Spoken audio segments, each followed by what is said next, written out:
गदाधर शिव। हरे कृष्ण कृष्ण कृष्ण हरे हरे, हरे राम राम राम हरे हरे। श्रीमद् भागवतम दशम स्कंद अध्याय 11 हम लोग पाठ कर रहे थे, बकासुर का वध। तो भगवान ने बकासुर का वध किया, और जब बकासुर का वध करने के बाद वापस लौट रहे हैं, तो किस प्रकार ग्वाल बाल भगवान की लीला इत्यादि का कीर्तन कर रहे हैं, ये वर्णन हो रहा है। तो पीताम्बरी माता जी पढ़िए। अच्छा, हरे श्रुत कृष्ण प्रभु जी, दंडवत प्रणाम। गोपा गोपया च प्रिया आद्यता प्रेत्यागता इव उत्सुक्या ईक्षां तृष्णा। जब ग्वाल बालों तथा गोपियों ने जंगल में बकासुर के मारे जाने का समाचार सुना, तो वे अत्यधिक विस्मित हो उठे। कृष्ण को देखकर तथा उनकी कहानी सुनकर उन्होंने कृष्ण का स्वागत बड़ी उत्सुकता से यह सोचते हुए किया कि कृष्ण तथा अन्य बालक मृत्यु के मुख से वापस आ गए हैं। अतः वे कृष्ण तथा उन बालकों को मौन नेत्रों से देखते रहे। अब जबकि बालक सुरक्षित थे, उनकी आंखें उनसे हटना नहीं चाह रही थी। तात्पर्य। तात्पर्य: कृष्ण के प्रति प्रगाढ़ प्रेम के कारण ग्वाले तथा गोपियां यह सोचते हुए कि कृष्ण तथा अन्य बालक किस तरह बचकर आए हैं, शांत रह गईं। वे सब उन्हें देखते ही रहे तथा उन्होंने अपनी आंखों को दूसरी ओर घुमाना नहीं चाहा। हरे कृष्णा। तो बहुत प्रसन्न हुए सारे कि इतना बड़ा बका, इतना बड़ा असुर रूप में ये पक्षी आया था, लेकिन उससे भी भगवान ने इन बालकों की रक्षा की। तो बहुत प्रेम भरी नेत्रों से उनको दर्शन कर रहे हैं। 55। अहो बतास्य बालस्य बहवो मृत्यवो भवान अपि आसीद् विप्रयं तेषां कृतं पूर्वं यतो भयम्। हिमांशी माता जी। नंद महाराज तथा अन्य ग्वाले विचार करने लगे, यह बड़े आश्चर्य की बात है कि यद्यपि इस बालक कृष्ण ने अनेक बार मृत्यु के विविध कारणों का सामना किया है, किंतु भगवान की कृपा से भय के इन कारणों का ही विनाश हो गया और उसका बाल बाका भी नहीं हुआ। तात्पर्य: ग्वाल ने सहज भाव से सोचा, क्योंकि हमारा कृष्ण निर्दोष है, अतः मृत्यु के वे कारण ये विनष्ट हो गए जो उनके समक्ष उपस्थित हुए। कृष्ण का बाल बाका भी नहीं हुआ, यह भगवान की सबसे बड़ी कृपा है। तो हम लोग बोलते हैं कई बार, काट की हांडी बार बार नहीं चढ़ती। बार बार संयोग नहीं होता, बार बार तुक्का नहीं लगता। लेकिन यहाँ पर नंद महाराज बड़ा आश्चर्य कर रहे हैं कि अरे कैसे बार बार ये बच्चा बच जाता है, बार बार सब आपदाओं से इसकी रक्षा होती है। तो ग्वालों ने सोचा कि ये बहुत निर्दोष है, बहुत पवित्र है, इसलिए इसका कुछ भी नहीं बिगड़ता। भगवान की इसके ऊपर बड़ी कृपा है। अथ्यपि अभिभवन्त्येनं नैव ते घोरदर्शन जिगांसा ये नमासाद्य नश्यन्ति अग्नौ पतंगवत्। आनंदमयी गोपिका माता जी।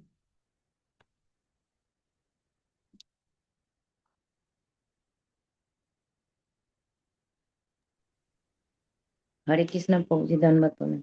यद्यपि मृत्यु के कारण लोग दैत्यगण अत्यंत भयावने थे, किंतु वे इस बालक श्री कृष्ण को मार नहीं पाए, क्योंकि वे निर्दोष बालकों को मारने आए थे। इसीलिए जो ही वे उनके निकट पहुंचे, तहीं वे ने उसी तरह मारे गए जिस तरह अग्नि पर आक्रमण करने वाले पतंगे मारे जाते हैं। हरे कृष्ण। आश्चर्य कर रहे हैं कि अरे इतने सारे दैत्य आए, इतना भयावह थे, मृत्यु के समान थे, लेकिन जैसे आग में पतंगा इतने स्पीड से आता है फिर जाके राख हो जाता है, उसी तरह से ये आए बड़े वेग के साथ, बड़े शक्ति के साथ, लेकिन इन सब का ध्वंस हो गया। तात्पर्य प्रतिभा माता जी। हरे कृष्ण प्रभु जी, दंडवत प्रणाम। तात्पर्य: नंद महाराज ने निर्दोष भाव से सोचा, शायद इस बालक श्री कृष्ण ने पूर्व जन्म में इन असुरों को मारा हो, इसीलिए इस जन्म में वे इससे ईर्ष्या करने उस पर आक्रमण कर रहे हैं।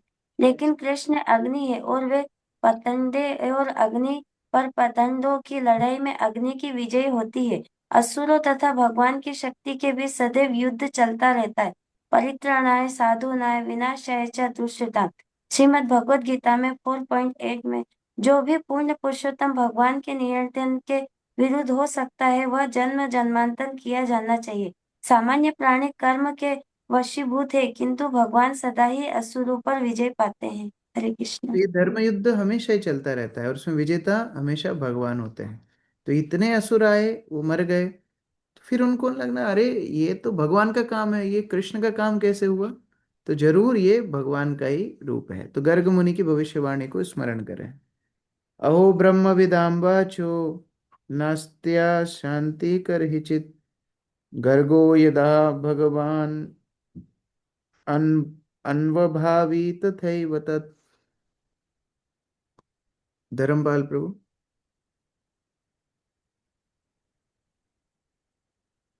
वंदना माता जी। हरे कृष्णा। ज्ञान के युक्त पुरुषों के शब्द कभी झूठे नहीं निकलते। यह बड़े आश्चर्य की बात है कि गर्ग मुनि ने जो भी भविष्यवाणी की थी उसे हम विस्तार से वस्तुतः अनुभव कर रहे हैं। ठीक। तात्पर्य परमवीर प्रभु।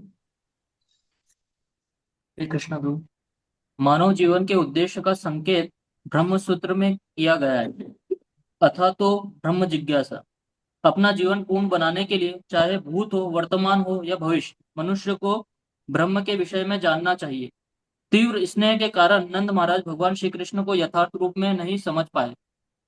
गर्ग मुनि वेदों का अध्ययन करने से भूत, वर्तमान तथा भविष्य की हर बात जान सकते थे, किंतु नंद महाराज भगवान श्री कृष्ण को सीधे नहीं समझ पाए। श्री कृष्ण के प्रति गहन प्रेम के कारण वे भूल गए कि श्री कृष्ण कौन है और वे श्री कृष्ण की शक्ति को समझ नहीं पाए। यद्यपि श्री कृष्ण साक्षात नारायण है, किंतु गर्ग मुनि ने इसको इसको प्रकट किया नहीं किया। इसलिए नंद महाराज ने गर्ग मुनि के शब्दों की सराहना की। अच्छे अच्छे लगे, किंतु गहन प्रेम के कारण वे यह नहीं समझ पाए कि श्री कृष्ण कौन है। यद्यपि गर्ग मुनि ने कहा था कि श्री कृष्ण के सारे गुण नारायण के ही समान होंगे। तो इतना पास तक विचार हो गया कि नारायण जैसे ही इनके गुण हैं, इतने असुरों का ये वध कर रहे हैं, सब कुछ है, लेकिन फिर भी वात्सल्य या उनका प्रेम इतना प्रगाढ़ है, विचार है नहीं नहीं ये मेरा पुत्र ही है, नारायण नहीं है। इस तरह से नंद महाराज और ग्वाल बाल चर्चा कर रहे हैं। इति नंदादयो गोपा कृष्ण राम कथां मुदा कुर्वन्तो रमणानश्च नाविन्दन् भववेदनम्। हरे जी। हरे कृष्ण प्रभु जी। हम्म। इस तरह नंद सहित सारे ग्वालों को कृष्ण तथा बलराम की लीलाओं संबंधी कथाओं में बड़ा ही दिव्य आनंद आया और उन्हें भौतिक कष्टों का पता तक नहीं चला। मुदा अर्थात बहुत आनंद। बहुत आनंद आता है जब कोई व्यक्ति भगवान के चरित्र का वर्णन सुनता है। और ये विशेषता जब भगवान के शुद्ध भक्त होंगे, उनको तो इतना आनंद आएगा कि वो भौतिक रूप से हर तरह से मुक्त हो जाएंगे। भौतिक कष्ट उनको एक कण भर भी स्पर्श नहीं कर पाएंगे। केवल भगवान की लीलाओं में उनको इतना आनंद प्राप्त होगा। तो साधक भक्तों के लिए भी है और उन्नत भक्तों के लिए भी है। तात्पर्य आरती माता जी। यहाँ पर श्रीमद् भागवतम में आई कृष्ण लीलाओं के अध्ययन या विचार विमर्श करने के परिणाम के विषय में शिक्षा है। सद्यो हृद्वरुध्यते तत्र कृतिभिः शुश्रूषभिस्तत्क्षणात्। नंद महाराज तथा यशोदा वृंदावन में इस भौतिक जगत के सामान्य व्यक्तियों की ही तरह प्रतीत हो रहे थे, किंतु उन्हें इस जगत के कष्टों का कभी अनुभव नहीं हुआ, भले ही उन्हें कभी कभी असुरों के उत्पातों का सामना करना पड़ा हो। यह व्यवहारिक उदाहरण है। यदि हम नंद महाराज तथा गोपों के चरण चिन्हों का अनुसरण करें तो हम श्री कृष्ण लीलाओं के विषय में विचार विमर्श करने से ही सुखी बन सकते हैं। अनर्थोपशमं साक्षात् भक्ति योगम अधोक्षजे लोकस्या जानतो विद्वांस चक्रे सात्वत संहिता।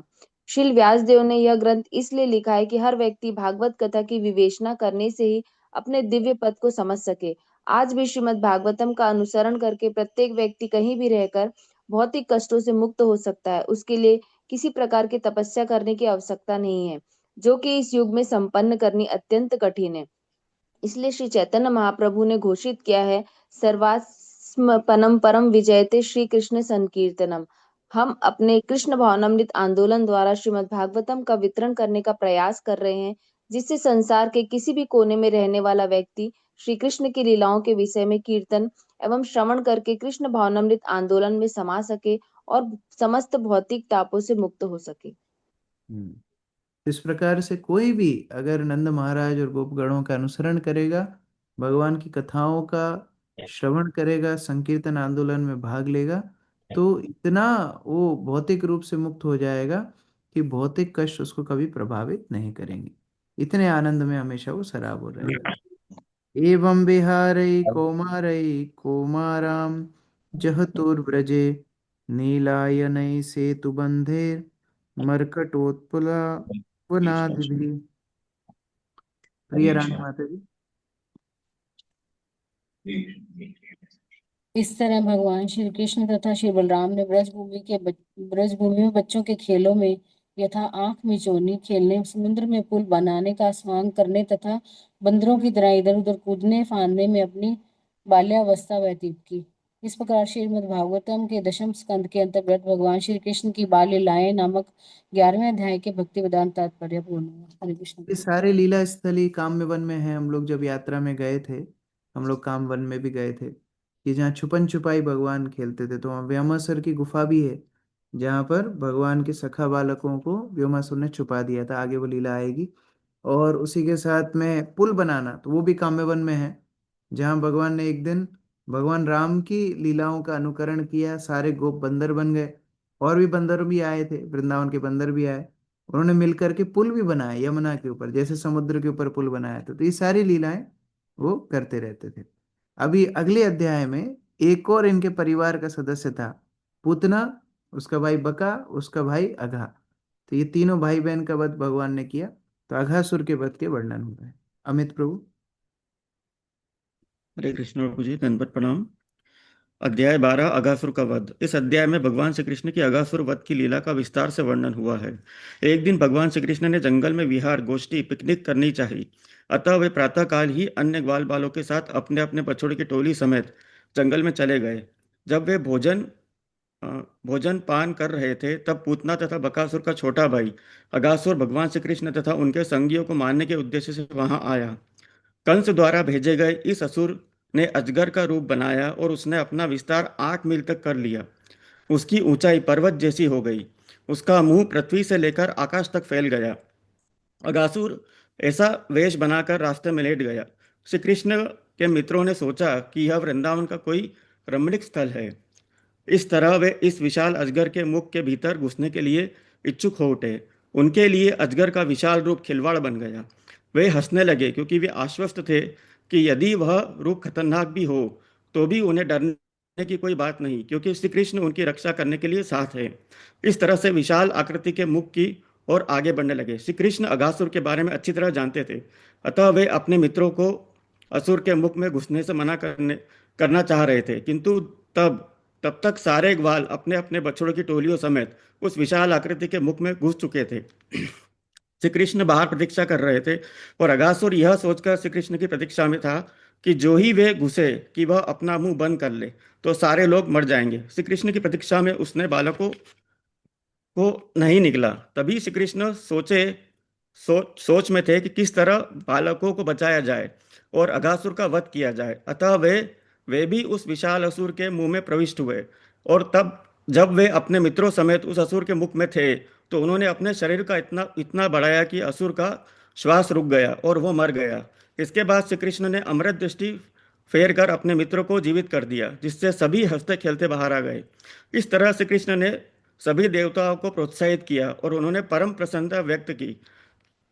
दृष्ट तथा पापी व्यक्ति के लिए सायुज्य मुक्ति अर्थात श्री कृष्ण के तेज में से एक होने की मुक्ति को कोई गुंजाइश नहीं रहती, किंतु पूर्ण पुरुषोत्तम परमेश्वर श्री कृष्ण द्वारा अगासुर के शरीर में प्रविष्ट होने तथा उनके स्पर्श मात्र से उस असुर को सायुज्य मुक्ति प्राप्त हुई।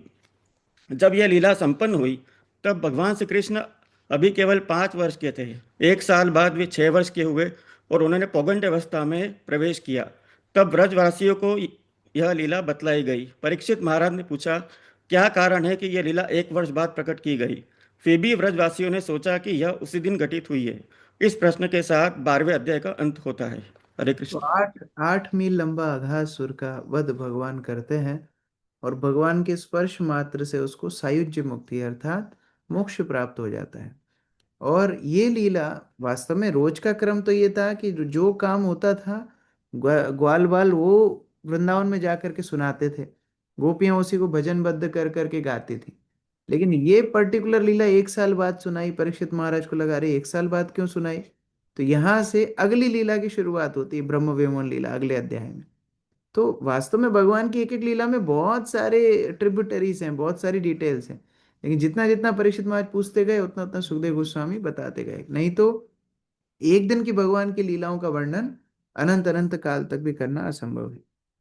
श्री शुक उवाच क्वचिद्वनाशाय मनो ददत्प्रजात् प्रातः सुमुत्थाय वन वयस्य वत्सपान् प्रबोधयन् शृङ्गरवेण चारुणा विनिग्रतो विनिर्गतो वत्सपुराहृषो हरि। किरण माता जी। हरे कृष्णा। शीला सुखदेव शिला सुखदेव गोस्वामी ने आगे कहा, हे राजन, एक दिन श्री कृष्ण ने जंगल में विहार करते हुए कलो कलेवा करने चाहा। उन्होंने बड़े सुबह उठकर सिंह का बिगुल बजाया तथा उसकी मधुर आवाज से सभी ग्वाल बाल तथा बछड़ों के जंगल फिर जगाया। फिर श्री कृष्ण तथा सारे ग्वाल अपने अपने बछड़ों के सम्मुख के को आगे करके ब्रज भूमि से जंगल की ओर बढ़ गए। इस प्रकार एक दिन की वर्णन हो रहा है। भगवान जंगल में गए और भोजन करने के लिए, अलग अलग क्रियाएं करने के लिए सभी सखाओं के साथ आनंद विहार करने लगे। तेनैव तेनैव साकं पृथुका सहर्षशा स्निग्धः सुसिग्वेत्र विशान वेणवा स्वान् स्वान् सहस्रो परिशङ्खयान्वितान् वत्सान् पुरस्कृत्य विनिर्ययोर्मुदा। नमिता माता जी। उस समय लाखों ग्वालवाल ब्रजभूमि में अपने अपने घरों से बाहर आ गए और अपने साथ के लाखों बछड़ों की टोलियों को अपने आगे करके श्री कृष्ण से आ मिले। ये बालक अतीव सुंदर थे। उनके पास कलेवा की पोटली, बिगुल, वंशी तथा बछड़े चराने की लाठियां थी।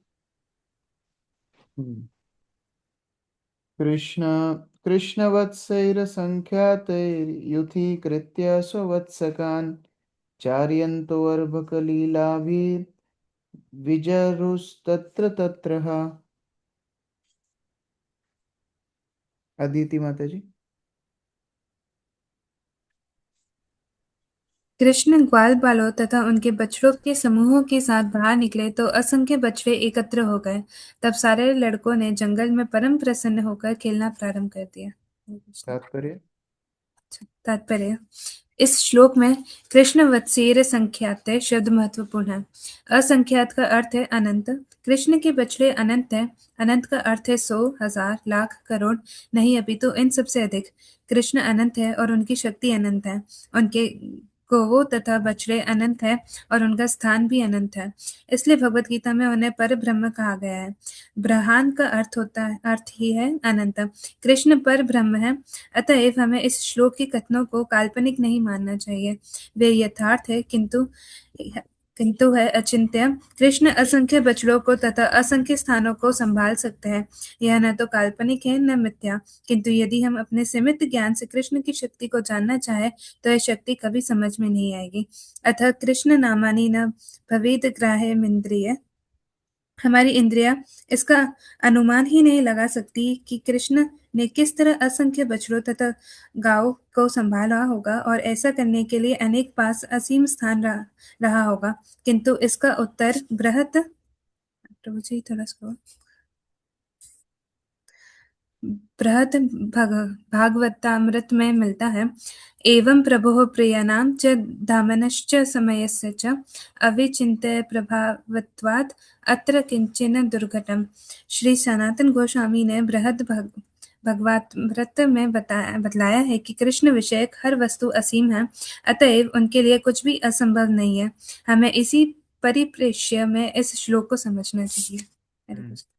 इस प्रकार से सभी लोग अपने अपने भोजन लेकर के अलग अलग बछड़ों को लेकर के सारे बड़े खेल कूद के साथ कभी किसी का भोजन चुराते थे, एक दूसरे को छेड़ते थे, अलग अलग कार्य करते थे। अभी उनका अपना डेकोरेशन भी होता था। फल प्रबालस्तवका सुमना पिच्छ धातुभि काच गुंजामणि स्वर्ण भूषिता पिय भूषयन। मृणालिनी माता जी। जी। यद्यपि इन बालकों की माताओं ने पहले से इन्हें कांच, गुंजा, मोती तथा सोने के आभूषणों से सजा रखा था, किंतु फिर भी जंगल में जाकर उन्होंने फलों, हरी पत्तियों, फूलों के गुच्छों, मोर पंखों तथा गेरू से अपने आप को सजाया।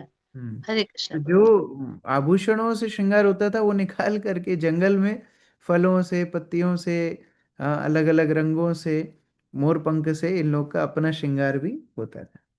मुष्णन्तो अन्यो न शिक्यादिन ज्ञाता नारक्च चिक्षिपु तत्र तयाश्च पुनर्दूरात् दशनन्तश्च पुनर्दधु। प्रमोदानंद प्रभु जी। हरे कृष्ण प्रभु जी।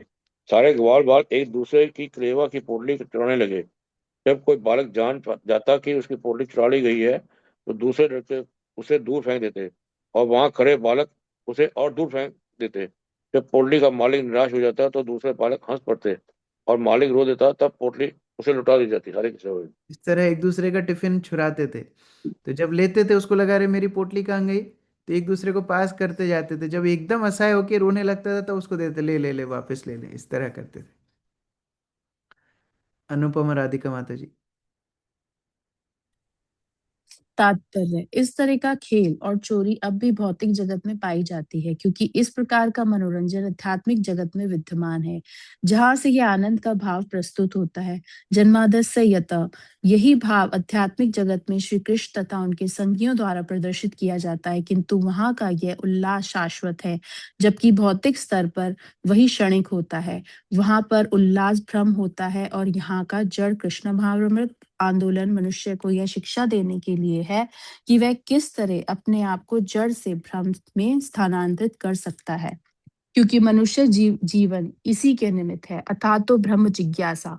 भगवान श्री कृष्ण हमें यह शिक्षा देने के लिए अवतरित होते हैं कि हम किस तरह आध्यात्मिक जगत में उनके साथ आध्यात्मिक पद पर आनंद पा सकते हैं। वे न केवल आते हैं, अपितु वृंदावन में लीलाओं का प्रदर्शन करते हैं और लोगों को आध्यात्मिक भोग के प्रति आकृष्ट करते हैं। तो ये ग्वाल वालाओं को ना तो पढ़ाई की चिंता है, ना तो इनके एग्जाम्स होते हैं, ना इनको जॉब पे जाने की टेंशन है, ना इनको पैसे कमाने की चिंता है, ना इनको ये फर्क पड़ा है कि ईरान में और इसराइल में और यूएस में क्या युद्ध चल रहा है, कहाँ बमबारी हो रही है। इनको कोई चिंता नहीं है। ये केवल और केवल भगवान के साथ आनंद में निमग्न है। यदि दूरां गतः कृष्ण वनो शोभेक्षणातम् अहं पूर्वम इति संस्पृश्य रे मेरे। हंसराज प्रभु। कभी कभी भगवान श्री कृष्ण जंगल की शोभा देखने के लिए दूर तक निकल जाते। तब सारे बालक उनके साथ जाने के लिए यह कहते हुए दौड़कर श्री कृष्ण को छूने वाला मैं पहला हूँगा, मैं श्री कृष्ण का सबसे पहले छूंगा। इस तरह वे भगवान श्री कृष्ण को बारंबार छू छू कर जीवन का आनंद लेते। हरे तो इस कृष्ण प्रभु तरह जी। जब एक दूसरे की पोटली चुराते थे, कभी कभी कृष्ण आगे निकल जाते थे। तो जब कृष्ण आगे निकल जाते थे तो ये लोग बोलते, अरे अरे ये तो आगे निकल गए, तो अभी हम दौड़ लगाएंगे, दौड़ लगा करके देखते हैं कौन पहले कृष्ण को टच करेगा। तो इस तरह रोज इस तरह खेल होता था। और सुखदेव गोस्वामी बोलते हैं इन लोग केवल स्पर्श कर करके ये लोग आनंद उठा रहे हैं। जो भगवान को आगे वर्णन भी करेंगे, बड़े बड़े योगी नहीं स्पर्श कर पाते हैं, यहाँ पर ग्वाल बाल रोज नित्य क्रिया उनकी है। केचिद् वेणुं वादयन्तो धाम्ना ध्वान्ता शृङ्गानि केचन केचित् भृङ्गै प्रगायन्त कुजन्त कोकिलै परे विच्छाभिप्रादवन्तो गच्छन्त साधुहंसकै बकैरुपविशन्तश्च नृत्यन्तश्च कलापिभिः विकर्षन्त किशाबालान् आरोहन्तश्च तैर्द्रुमान् विकुर्वन्तश्च तैर्शाकं प्लवन्तश्च पलाशिषु शाकम्भेकैर्विलङ्घ्नन्त सरितास्रवसम्प्लुता विहसन्त प्रतीक्षाय सपनन्तश्च प्रतिस्वनान् इत्थं सतां ब्रह्मसुखानुभूत्या दास्यां गतानां परदेवतेन मायाश्रितानां नरदारकेण साकं विजहृकृतपुण्यपुञ्जा। रघुवीर प्रभु। हरे कृष्ण। सारे बालक भिन्न भिन्न कार्यों में व्यस्त थे। कुछ अपनी बांसुरियां बजा रहे थे, कुछ सिंह का बिगुल बजा रहे थे, कुछ भौरों की गुंजाल की नकल तो अन्य बालक कोयल की कुहू कुहू की नकल कर रहे थे। कुछ बालक उड़ती चिड़ियों की भूमि पर पड़ने वाली परछाइयों के पीछे दौड़कर उनकी नकल कर रहे थे, तो कुछ हंसों की सुंदर गति तथा उनकी आकर्षक मुद्राओं की नकल उतार रहे थे। कुछ चुपचाप बगलों के पास बैठ गए और अन्य बालक मोरों के नाच की नकल करने लगे। कुछ बालकों ने वृक्षों के बंदर को आकृष्ट किया, कुछ इन बंदरों की नकल करते हुए पेड़ों पर कूदने लगे। कुछ बंदरों जैसा मुंह बनाने लगे और कुछ एक डाल से दूसरी डाल पर कूदने लगे। कुछ बालक झरने के पास गए और उन्होंने मेंढकों के साथ उछलते हुए नदी पार की, और पानी में अपनी परछाई देखकर वे हंसने लगे। वे अपनी प्रतिध्वनि की आवाज की निंदा करते। इस तरह सारे बालक भगवान श्री कृष्ण के साथ खेला करते, जो ब्रह्म ज्योति में लीन होने के इच्छुक ज्ञानियों के लिए उसके उद्गम है, उन भक्तों के लिए भगवान है जिन्होंने नित्य दासता स्वीकार कर रखी है। किंतु सामान्य व्यक्तियों के लिए वे वैसे ही एक सामान्य बालक है। ग्वाल बालों ने अनेक जन्मों के पुण्य कर्मों का फल संचित कर रखा था, फलतः वे इस तरह भगवान के साथ खेल रहे थे। भला उनके इस महाभाग्य का वर्णन कौन कर सकता है। यामिनी माता जी। तात्पर्य। श्री रूप गोस्वामी ने संस्तुति की है भक्ति रसामृत सिंधु। तस्मात् के ना पुण्य पायेन मनः कृष्णे निवेशयेत्। कृष्ण को कोई चाहे सामान्य बालक समझे, चाहे ब्रह्म तेज का उद्गम, चाहे परमात्मा का उत्स या भगवान माने, उसे चाहिए कि वह कृष्ण के चरण कमलों में अपना ध्यान पूरी तरह से केंद्रित करे। यही भगवत गीता का भी उपदेश है। सर्वधर्मान परित्यज्य मामेकं शरणं व्रज। कृष्ण तक सीधे पहुंचने का सरलतम साधन श्रीमद् भागवत है। ईश्वर सद्यो हृदय वरुध्यते अत्र कृतिभिः शुश्रूषुभिः स्तताक्षणात्। यदि मनुष्य अपना थोड़ा भी ध्यान कृष्ण तथा उनके कार्यकलापों की ओर लगाए तो उससे जीवन की सर्वोच्च सिद्धि प्राप्त हो सकती है। कृष्ण भावनामृत आंदोलन का यही उद्देश्य है। लोकस्य जानतो विद्वांसु चक्रे सात्वत संहिताम। भागवत। सफलता का रहस्य सामान्य लोगों को ज्ञात नहीं, इसलिए इस जगत के दिन जनों के प्रति दया भाव से विशेष रूप से इस कलयुग में श्रील व्यासदेव ने हमें श्रीमद् भागवत प्रदान किया है। श्रीमद् भागवतम पुराणम अमलम यद वैष्णवाणाम प्रियम। वे वैष्णव जन जो कुछ बड़े चढ़े हैं या जो भगवान की महिमा तथा शक्ति से भली भांति परिचित हैं, उनके लिए श्रीमद् भागवत प्रिय वैदिक ग्रंथ है। अंततः हमें इस शरीर को बदलना होगा तथा देहांतर प्राप्ति। यदि हम भगवत गीता तथा श्रीमद् भागवत की परवाह नहीं करेंगे तो न जाने हमें अगला शरीर कैसा मिले। किंतु जो व्यक्ति इन दोनों ग्रंथों पर अटल रहता है, उसे अगले जीवन में अवश्य ही कृष्ण की संगति प्राप्त होगी। त्यक्त्वा देहम पुनर्जन्म नेति मामेति सो अर्जुनः। अतः सारे विश्व में श्रीमद् भागवत का वितरण धर्मज्ञों, दार्शनिकों, आध्यात्मवादियों तथा योगियों, यहाँ तक कि आम जनता के लिए एक महान कल्याण कार्य है। योगिनाम अपि सर्वेषां जन्म लाभ परः पुंसा मन्ते नारायण स्मृति। यदि हम अपने जीवन के अंतिम क्षण में कृष्ण या नारायण का येन केन प्रकारेण स्मरण कर सके तो हमारा जीवन सफल हो जाएगा। तो प्रभुपाद कितनी करुणा के साथ यहाँ बोल रहे हैं। ठीक है, कोई व्यक्ति भगवान को सामान्य मानेगा तो भी ये लीलाएं कितनी रोमांचक हैं। अगर कोई ब्रह्म मानेगा, पर ब्रह्म मानेगा तो भी ये कितनी रोमांचक है। और अगर पूर्ण पुरुषोत्तम भगवान माने और दास भाव से भगवान के सेवक बन करके ये लीला श्रवण करे तो भी कितनी रुचिकर है। इसलिए श्रीमद् भागवतम का अध्ययन करके कोई भी व्यक्ति कृष्ण भावना भावित बहुत आराम से सहज रूप से हो सकता है। यदपादपंशुर्बहुजन्म कृच्छ्रतो धृतात्मभिर्योगिभिरपि अल्भया स एव यदृग्विषया स्वयं स्थिता किं वर्णयते दृष्टमतो व्रजौकसाम। तनिषा यादव माता जी। हरे कृष्ण प्रभु जी। भले ही योगी अपने जन्मों तक यम नियम आसन तथा प्राणायाम द्वारा जिनमें से कोई भी सरलता से नहीं किया जा सकता, कठोर से कठोर तपस्या करे, फिर भी समय आने पर जब इन योगियों के मन में नियंत्रण करने की सिद्धि प्राप्त हो जाती है तो भी वे भगवान के चरण कमलों के धूल के एक कण की तरह आस्वाद नहीं कर सकते। तो भला ब्रजभूमि वृंदावन के निवासियों ने महाभाग्य के विषय में क्या कहा जाए, जिनके साथ साक्षात भगवान रहे और जिन्हें उनका प्रत्यक्ष दर्शन किया। तात्पर्य, हम वृंदावन वासियों के महाभाग्य केवल अनुमान लगा सकते हैं। यह वर्णन करके पाना असंभव है कि किस तरह अनेकानों जन्मों के पुण्य कर्मों की परिणाम स्वरूप हम बार बार आश्चर्य सुखदेव गोस्वामी कर रहे हैं। दोनों श्लोकों में आप देखेंगे प्रश्न है। वो बोल रहे हैं कितने भाग्यशाली हैं ये लोग, कितने भाग्यशाली हैं। बड़े बड़े योगी जन कठिन कठिन प्रयासों से भी कणमात्र भी सौभाग्य की गिनती नहीं कर सकते, जो यहाँ पर गोपगण भगवान के साथ प्रतिदिन प्रतिक्षण अनुभव कर रहे हैं। यथागनामाभ्यपतन महासुरस तेषां सुख क्रीडन विक्षाशनाक्षमा नित्यं यदंतर निज जीवितेषुभि पीतामृतैरपि अमरै प्रतीक्ष्यते।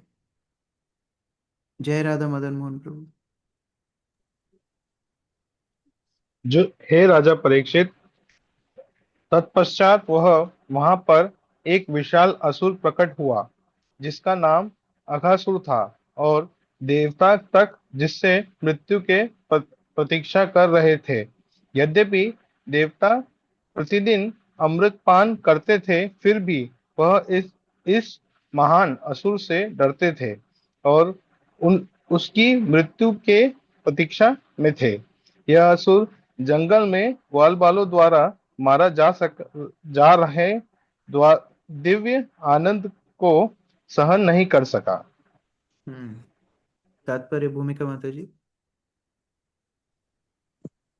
तात्पर्य, यह प्रश्न किया जा सकता है कि किसी असुर द्वारा कृष्ण लीलाओं में विघ्न कैसे पहुंचाया जा सकता है। श्रील विश्वनाथ चक्रवर्ती ठाकुर इस प्रश्न का उत्तर यह करते हुए देते हैं कि यद्यपि ग्वाल बालों द्वारा मनाया जा रहा दिव्य आनंद रोका नहीं जा सकता था, किंतु यदि उन्हें रोका ना जाता तो वे अपने कलेवा ना खा पाते। अतः उनके कलेवा के समय योग माया की व्यवस्था अनुसार वह अघासुर प्रकट हुआ जिससे वे थोड़ी देर के लिए अपनी क्रीड़ाओं द्वारा कर कलेवा खा सके। आनंद तो परिवर्तन में आता है। ग्वाल बाल लगातार खेलते रहते फिर रुक जाते और तब दूसरी प्रकार से आनंद मनाते। इसीलिए प्रतिदिन एक असुर आता और उनकी क्रीड़ाओं में बाधा डालता, तब वह असुर मारा जाता और बच्चे फिर से अपने दिव्य लीलाओं में लग जाते। तो यहाँ पर बता रहे हैं कि क्यों असुर बीच में आते थे। और यद्यपि असुरों का काम है, वो लोग देख करके सहन नहीं कर पा रहे हैं कि ये इतना आनंद कैसे हो रहा है, लेकिन हमारे विश्वनाथ चक्रवर्ती ठाकुर आचार्य बता रहे हैं कि कैसे वास्तव में अगर असुर नहीं आता तो ये लोग खेलने में इतने निमग्न होते कि खाना पीना ही नहीं खाते। तो असुर आता था, फिर असुर का वध होता था, फिर खेल बंद होता था, फिर ये लोग साथ में अपना भोजन करते थे। तो ये प्रतिदिन का उनका नियम था। दृष्टार्भकान् कृष्ण मुखान् अघासुरा कंसानुशिष्टा सबकी बकानुजा अयम तु मे सोदरनाश्कृता द्वयोर्ममैनं सबलं हनिष्ये। मंजू माता जी पढ़िए। हरे कृष्णा। कंस द्वारा भेजा गया अघासुर पुतना तथा बकासुर का छोटा भाई था। अतएव जब वह आया और उसने देखा कि कृष्ण सारे ग्वाल बालों का मुखिया है, तो उसने सोचा, इस कृष्ण ने मेरी बहन पुतना तथा मेरे भाई बकासुर का वध किया है। अतएव इन दोनों को तुष्ट करने के लिए मैं इस कृष्ण को इसके सहायक अन्य ग्वाल बालों समेत समेत मार डालूंगा। हाँ, तो इस तरह ईर्ष्यावश आया है। और सर्प को ईर्ष्या योनि भी बोली गई है। वो सर्प मतलब ईर्ष्या से परिपूर्ण। एते एते यदा मत्सुहृदस्तिलापः कृतास्तदा नष्ट समावृजौकशा प्राणे गते वर्षमसु कनुचित चिंता प्रजा सवा प्राणभृतो हि एते। रुद्राक्षी माता जी। हरे कृष्ण प्रभु जी, दंडवत प्रणाम। अगासुर ने सोचा, यदि मैं किसी तरह कृष्ण तथा उनके संगियों को अपने भाई तथा बहन की दिवंगत आत्माओं के लिए तिल तथा जल की अंतिम भेंट बना सकूं, तो व्रज भूमि के सारे वासी, जिनके लिए ये बालक प्राणों के तुल्य है, स्वमेव मर जाएंगे। यदि प्राण नहीं रहेंगे तो फिर शरीर की क्या आवश्यकता। फलस्वरूप अपने अपने पुत्रों के मरने पर व्रज के सारे वासी स्वतः मर जाएंगे। हरे कितना कृष्ण। बढ़िया प्लानिंग वो कर रहा है। मतलब असुरों को भी पता है कि भगवान अपने भक्तों को कितना प्रेम करते हैं। वो सोच रहा है कि अगर मुझे बदला लेना है, ये मैं सारे बालकों को मार दूंगा, बालक मर जाएंगे, ब्रजवासी मर जाएंगे, ब्रजवासी मर जाएंगे, कृष्ण अपने आप ही मर जाएंगे। तो इस प्रकार से वो प्लानिंग कर रहा है ब्रजवासियों को मारने की। इसलिए देखिए, असुरों के मुख से भी जो कुछ निकलता है, सरस्वती उसको गुणगान में बदल देती है। वास्तव में क्या हो रहा है? भक्तों का गुणगान हो रहा है। भगवान इतना प्रेम भक्तों से करते हैं, भक्त नहीं रहेंगे, भगवान भी नहीं रहेंगे। इति व्यवस्वा जगरं बृहद्वपु सायोजनायाम महाद्रिपीवरम् धृत्वाद्भुतं व्यत्थ गुहाननं तदा पथि व्यशेत ग्रसनाशया खला। हरिओम प्रभु।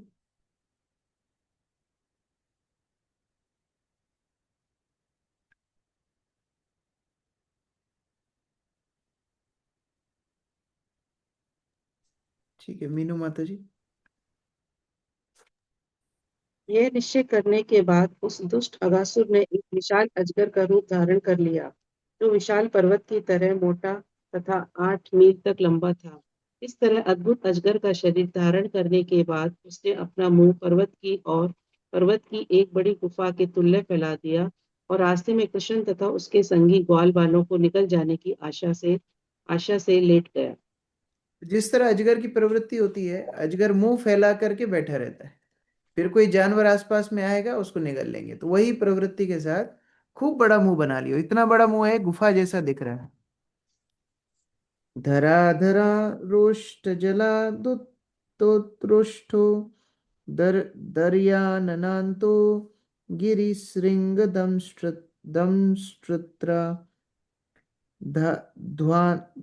ध्वान्तान्तरास्यो वितताध्वजिह्वः परौ शनीला स्वसदे दवेक्षणोक्षणा। सुदेवी माता जी पढ़िए। हरे कृष्ण प्रभु जी, दंडवत प्रणाम। उसका निचला ओठ पृथ्वी की सतह पर था और ऊपरी ओठ आकाश के बादलों को छू रहा था। उसके मुख की बगले पर्वत की विशाल गुफाओं के समान थी और मुख का मध्य भाग अत्यंत अंधकार में था। उसकी जीभ चौड़े मार्ग के तुल्य थी, उसकी श्वास गर्म हवा जैसी थी और उसकी आंखें आग की लपटों जैसी जल रही थी। हरे कृष्ण। दृष्ट्वा तं तादृशं सर्वे मत्वा बृन्दावनाश्रयं व्यथा जगार तुण्डेन हि उत्प्रेक्ष्यान्ते स्म लीलया। सुजाता माता जी। इस असुर का अद्भुत रूप विशाल अजगर के समान था। इसे देखकर बालकों ने सोचा कि हो न हो यह वृंदावन का कोई रम्य स्थल है। तत्पश्चात उन्होंने कल्पना की कि यह विशाल अजगर के मुख के समान है। दूसरे शब्दों में निर्भीक होकर बालकों ने सोचा कि विशाल अजगर के रूप में यह मूर्ति उनकी क्रीड़ा आनंद के लिए बनाई गई है। तात्पर्य। तात्पर्य, इस अद्भुत दृश्य को देखकर कुछ बालकों ने सोचा कि यह सचमुच का अजगर है, अतः वे वहां से भागने जा रहे थे। किंतु अन्यों ने कहा, क्यों भाग रहे हो? ऐसा नहीं हो सकता कि ऐसा कोई अजगर यहाँ रह सके। यह तो खेलने का रमणीक स्थल है। उन सब ने ऐसी ही कल्पना की। हरे कृष्ण। तो उन्हें सोचने लगा अगर अजगर होता वास्तव में थोड़ा तो हिलता डुलता। ये रोलर कोस्टर ड्राइव है, एक्चुअली कुछ है नहीं। ये हमारे लिए अम्यूजमेंट पार्क बनाया है, इसलिए भागने की जरूरत नहीं है। अहो मित्राणि गदता सत्वा कूटं पुरा स्थितम् अस्मत्संग्रसन व्यथ व्यालतुंडाय ते नवा। सोहम सिंह प्रभु पढ़िए अनुवाद तात्पर्य। हरे कृष्णा प्रभु जी। बालकों ने कहा, मित्रों, क्या यह मृत है या सचमुच यह जीवित है? अजगर है जिसने हमें सबों को निगलने के लिए अपना मुंह फैला रखा है। इस संदेह को दूर करो ना। हरे कृष्ण। तात्पर्य।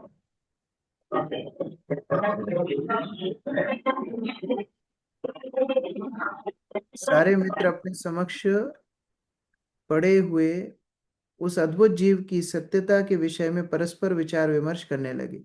क्या ये मृत है या उन्हें निगलने का प्रयास कर रहा है या जीवित अजगर है, ये सब विचार करने लगे। अस्मान् किमत्र ग्रसिता निविष्ट्यान् अयं तथा चेत् बकवत् विनङ्क्ष्यति क्षणादनेनेति बकरुष्णमुखं वीक्षोदयशन्तकरात् श्लोक चेंज हो गया प्रभु। प्रभु जी श्लोक चेंज हो गया। 20 नंबर पढ़ना था। कौन सा पढ़ना था? 20 प्रभु जी, 20 नंबर। सत्यमर्ककरारक्तम् उत्तराहनुवत् गणनम् अधराहनुवद्रोधस् तत्प्रतीक्षाययारुणम्। परमेश्वरी माता जी। तत्पश्चात उन्होंने निश्चय किया, मित्रों, यह निश्चित रूप से हम सबों को निगल जाने के लिए यहाँ बैठा हुआ कोई पशु है। इसका ऊपरी होंठ सूर्य की धूप से रक्तिम हुए बादल की तरह है और निचला होंठ बादल की लाल लाल परछाई सा लगता है। हरे कृष्णा। तो उन्होंने निष्कर्ष निकाला कि नहीं है तो ये दिखता हुआ एक असुर। अभी दूसरे लोगों का मत सुनिए। प्रतिस्पर्धेते सकृभ्याम स्वस्य स्वेन गोदरे तुंग श्रृगालयोपेतस् तद्दंष्ट्राभिश्च पश्यता। अंजना माता जी।